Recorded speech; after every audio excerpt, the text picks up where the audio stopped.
ఒక తల్లి తన కొడుకుపై ఎంతో ప్రేమ చూపిస్తూ పక్కనే ఉన్న భిక్షగాడిని తోసిపుచ్చితే అది నిజమైన ప్రేమ కాదని అర్థం. ఆ భిక్షగాడు ఆకలితో ఉన్నప్పుడు తల్లి చెబుతుంది, పోరా పో.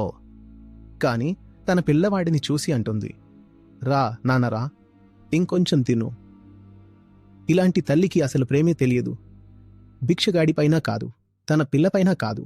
ఎందుకంటే ప్రేమ అంటే మనసు యొక్క స్థితి. నీళ్లు లేని బావిలో ఇద్దరికీ నీళ్లు ఉండలేవు కదా. నీళ్లు ఉంటే అందరికీ ఉంటాయి, లేకపోతే అందరికీ మట్టియే ఉంటుంది. అలానే ప్రేమించలేని మనసు ఎవ్వరినీ ప్రేమించలేదు. నాకు ప్రపంచమంతా నచ్చదుగాని ఈ ఇద్దరిని మాత్రం నేను ప్రేమిస్తాను అనడం అసాధ్యం. స్వచ్ఛమైన, నిర్దోషమైన మనసే నిజంగా ప్రేమించగలదు. ఇది తల్లి కొడుకు సంబంధం గురించి కాదు. ఇది ఆ తల్లికి అలాంటి మనస్సుందా లేదా అన్నదానిపై ఆధారపడింది. ఒకవేళ ఆమెకు అలాంటి మనస్సుంటే ఆమె సంబంధం కేవలం తన కొడుకుతో మాత్రమే కాకుండా మొత్తం సృష్టితోనే ప్రేమతో ఉంటుంది.